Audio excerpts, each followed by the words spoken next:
John stared into the eyes of death. Funny, it didn't look like death, although he must admit he had no idea until now what the eyes of death were supposed to look like. He'd always imagined they'd be a fiery red or a midnight black. However, like most decisions he arrived at in his life, he was horribly wrong. The eyes looking back at him were the clearest, lightest blue he'd ever seen. Beautiful really in their splendor. He thought that if he'd ever seen a woman with these eyes, he would have immediately fallen in love with her. Is this what the term falling in love meant, and was he about to experience the meaning of being loved to death? Since he had no choice, he decided to gaze deep into those eyes, if only to forget his excruciating pain. He felt a sense of calm, a sense of peace, as his eyes connected with those captivating, sensual, inviting blue eyes of death. He vaguely remembers the moment of impact. He thinks he hears a loud thump, but he can't be sure. His eyes are focused on hers, and he hears a comforting, purring sound like a cute little kitten, cuddly in nature and always playful. The clear blue eyes seem to turn an inky black to John, but once again he is wrong. His eyes close as he drifts off to sleep, leaving those blue eyes still staring at him, ready to love him to death. And then there is silence. The snow that covers the forest has made everything new and clean, covering not only the landscape, but also a multitude of sins. The creature lying atop John Stillman is so white, so still, that if one could see it from the sky, not only would John Stillman, still man, appear invisible, but so would the pure white creature as it seamlessly blends in with the newly arrived blanket of snow. All is white, all is clean, all is forgiven, and all is new.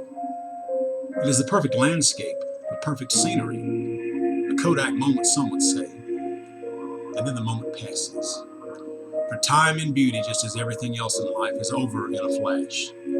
A fleeting shadow, a haunting memory, and into perfection as soon as it begins. For earthly beauty, no matter how breathtaking, is never eternal. Beauty, just as life itself, fades away. And this Kodak moment ends just as it begins, in a flash. For the quiet serenity is shattered by the sound of old boots dragging in the powdered white snow.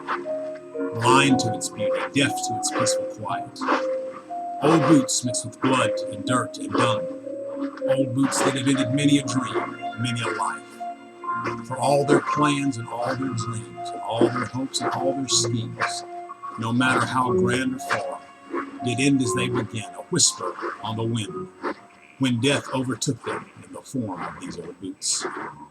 "I think you got 'em," the voice rang out, slashing the peaceful silence asunder. "Of course I got 'em. Now help me drag his body back to the cabin. If you just can't carry your own weight, Junior, it just might be your round rump we're dragging to that stew pot tomorrow." I'm a comin'. Don't get all high and mighty on me, you toothless inbred son of a motherless monkey."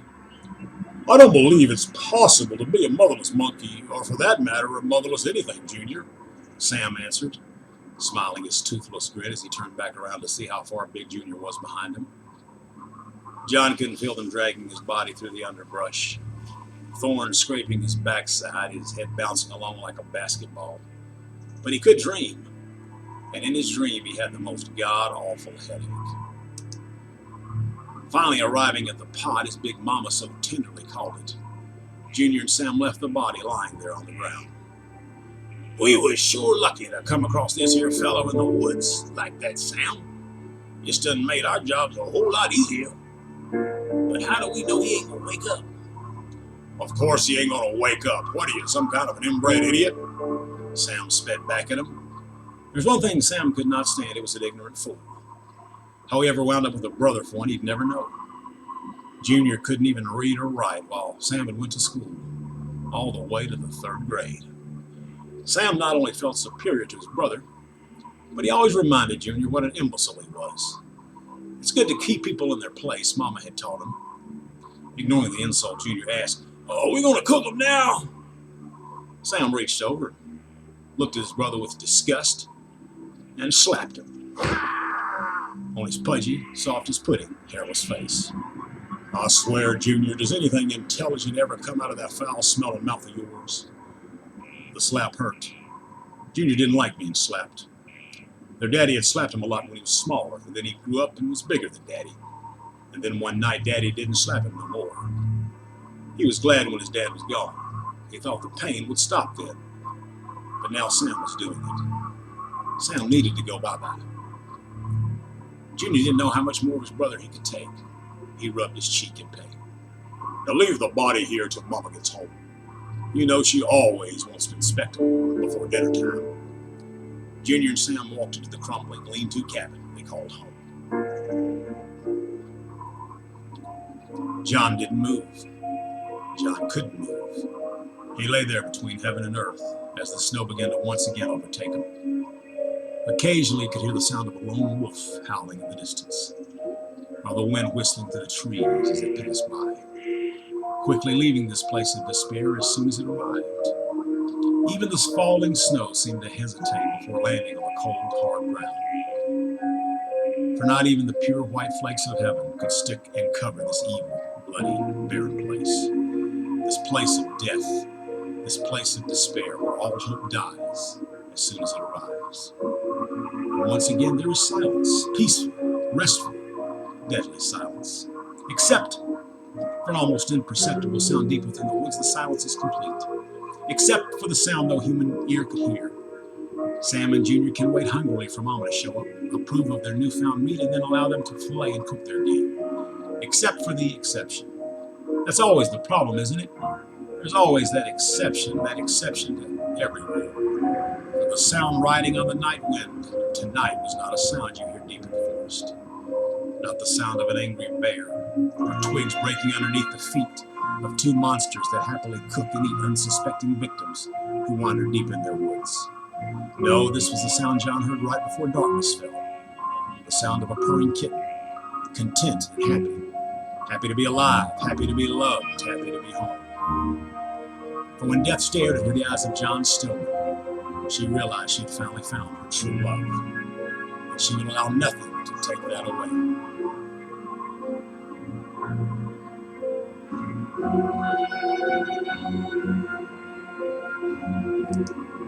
The purring sound was getting closer. The purring you never hear in a forest was growing stronger with each heartbeat.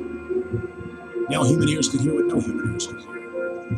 But this was not the sound of a kitten, not the sound of a cat, not the sound of any normal woodland creature. No, this was the sound of death. Death in love. Blue eyes peering out of the darkness. Blue eyes watching her new love. Blue eyes coming to the rescue.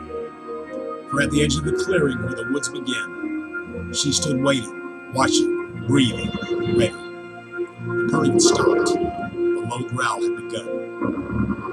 She left her new love for only a second to retrieve a treasure she had hidden away. A picture of John Stillman. A picture she had stumbled upon in an old, open, ransacked purse lying deep in the woods. She'd found it days ago and could never stop staring at it. In the mind of a cat, there is no meaning, only action and reaction. She knew this injured man was hers, was her life, her destiny, and no one would take him away from her. He was hers forever. As she hid in the woods, watching for the enemy, she saw a strange creature appear out of nowhere. It was a very large, short woman, more like an overweight Keebler elf than a human of the female variety. For this woman had a hairy face, deep, dark eyes, and very little hair. What she did have was a large, bellowing, deep voice. Boys, get out here! What you got me for dinner? She yelled, breaking the silence. Sam was the first one out as he answered, "We gonna eat good tonight, Mama." Junior walked out reluctantly, for even though he knew they must eat, he could not understand why they had to eat their own kind. Surely there must be a better way. Every time he brought it up, however, Mama and Sam would ridicule him into silence. Don't you know everybody does this? Mama would ask him, and that would be that. He ain't dead yet, is he? Mama asked. Sam stared back at Junior with disgust and said, "No, Mama, he ain't dead yet. We's only wounded him a bit so as to keep the meat fresh. Good boy, good boy.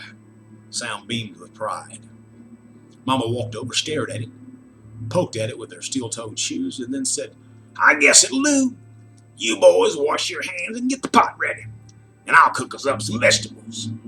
Neither Junior nor Sam ever knew where Mama went to all day, but they both knew better than to ask.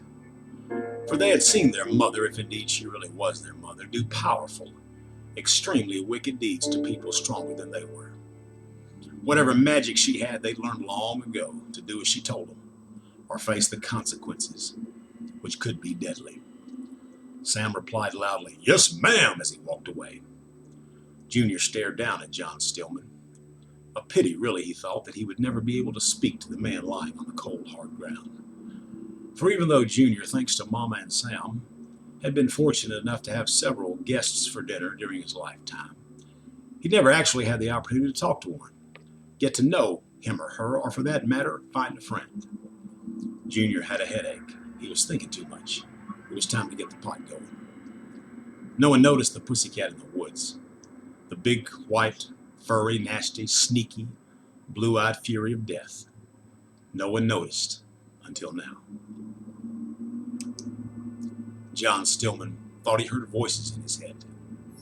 Suddenly he felt very hot on the left side of his body, the side that was closest to the pot. The fire was going quite well underneath it, and Junior figured it was almost time to put dinner in the oven. John was still unconscious, eyes closed, body motionless. But Pussy Willow wasn't. She was on the move.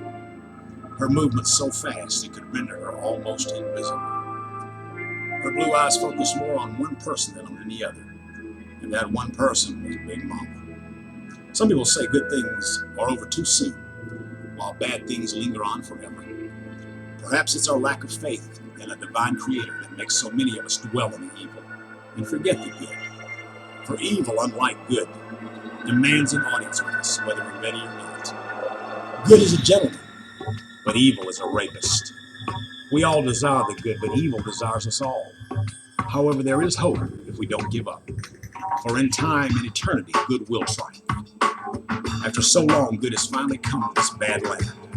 This wooded nightmare where tourists have trekked for years looking for peace, but instead finding themselves in pieces in the belly of a boiling cauldron. John Stillman came here looking for his wife. She disappeared days earlier. No one would help him, no one would listen to him. The quaint village set on the outskirts of these woods in Germany was a booming tourist village. So many people came and went, and a few simply came. His wife simply came. She never returned. The police told him it happens all the time, that their hands were tied. They told him she probably left him for somebody else, but he knew this wasn't true. They were newly married and so much in love. Sarah had left early that morning to do some shopping and never returned. After exhausting all hope that anyone in this town would ever help him, after being a good citizen and trying to follow the rules, he decided to find himself. And so he was lucky enough to find himself as the main course of Big Mama, Sam, and Junior's daily minimum requirements for protein. The vegetables are ready, boys. Just let me throw them in the pot and you can prepare our newfound friend here for dinner. She croaked as she exited the shack, a big smile across her sharp, rotting teeth. The vegetables never made it into the open pot on this Tuesday. They went flying into the air as a snowball from hell rammed into Big Mama's big belly. She hit the ground hard as old Blue Eyes turned back around to give her another blow. Even though this wild, untamed, blue-eyed beast was faster than lightning, she wasn't fast enough to reach the rotund beast she had just felled before it arose. Big Mama was already standing up, waiting for her when she turned back around. As she lunged for Big Mama's midsection, ready to sink her teeth into the witch's soft flesh, for the first time in her life she felt pain. Her white fur now had a big red streak across it, for she was now bleeding. This white, fearless, mammoth creature was now for the first time facing a pain that was completely foreign to her. The pain did not frighten her, however. It only made her angrier. It hit the ground and rolled out of the clearing back into the woods. Here, kitty. BM yelled, her large, bat-shaped arms waving in the wind. Get back over here, you poor little pussycat. I got some warm, soft boiling milk for you. Junior and Sam had never seen anything like this before.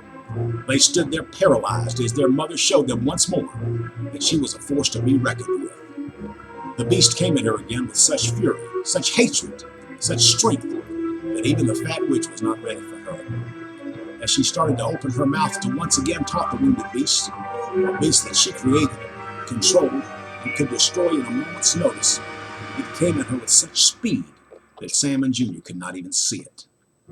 This time when she hit the witch, the fat lady went flying up into the sky. Big Mama could have easily taken down the beast. No one was a match for her evil strength. No one and nothing except for the power of unrequited love. For it was love that lured the female beast out of her lair. It was love that made her recognize the picture of the man in the purse. And it was love, the greatest strength in all of creation, that caused her to give all of her strength, all of her wiles, and all her life over to the safety of this man who had arrived here today. This man, her husband. When Sarah had went shopping that morning, purse in hand, wanting to buy her only true soulmate a gift for their honeymoon, she went alone, hoping to surprise him before he awoke. In the store, the lady with the facial hair had told her, Come back in here, dearie. We just received some new shipments that haven't yet been placed out on the shelves. Sarah had always been a shy girl, so she complied, not wanting to be rude to the nice owner of Zelda's treasures. The beast remembered none of this. It only took a witch's spell after she'd been knocked unconscious by Big Mama, also known as Zelda, to turn meek, shy Sarah into a wild, untamed, human-sized white beast. After the spell, Zelda had sent her out into the woods with plans to retrieve her later when needed. Many times she had done this, for all her creatures were subservient. No one had ever crossed her and lived to tell about it. When Zelda went flying into the air, you could hear her cackling evil laugh. For she could walk, she could fly, she could kill. Nothing could hurt the hateful evil witch. Nothing but the power of love. Your life is over, pussycat. Zelda screamed as she came flying back down. However, in her rage, she didn't look where she was going. Instead of landing on her feet and finishing off the wounded creature, she landed in the pot. As soon as her huge jelly-like body hit the water, she immediately screamed in pain as it burned her flesh from her bones. And this was no ordinary water. This pot was made for cooking the ultimate meal, human flesh. And it didn't matter if that flesh was a helpless young man or a hog-like cannabis witch. No, this pot had no prejudice. It treated all of its guests with equal courtesy. It roasted them all. The screams were too much for Sam to bear. No one had ever screamed like that before. Mainly because when their body parts were in the pot, they were just that, body parts. The body parts don't make a sound while they're being cooked. Sam aimed at the big white pot. One shot should be enough, he thought. And then just to be sure, he'd put a bullet in the head of the man on the ground. They never ate the head anyway, too much gristle. As he pulled the trigger, he thought, maybe he should make Junior start eating that head. He needs some brains anyway. Sam laughed at the thought. And now with Big Mama dead, he'd be the brains. He'd be the boss. And you can be plenty sure there was going to be some changes around here now that he was in charge. He'd make sure Junior obeyed him without question, or Junior would be the next one in that moment. All these thoughts went through his mind in a split second. Because he had shot the beast, someone moved his arm, deflecting the bullet into the air. He turned in anger as he realized it was Junior. Are you crazy, Junior? Do you realize what this cursed creature has just did to our beloved, sweet Mama? Tain't right, Sam. Tain't right we killed all these people. Why, you ungrateful? Sam reached out and slapped Junior across the face. By now, the screams of Big Mama were no more than gurgling noises coming from a bubbling cauldron. Funny, neither of the boys ever thought about trying to rescue her from the fire. Yeah, real funny. The kind of funny that makes you die laughing. The slap hurt Junior's soft, pudgy face. Junior was tired of being slapped around. First by Daddy, always by Mama, and now Sam. Junior's face began to turn red.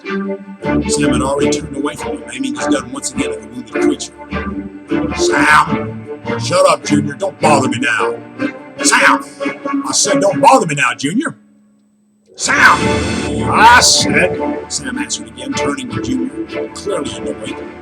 But what he saw made his blood run cold.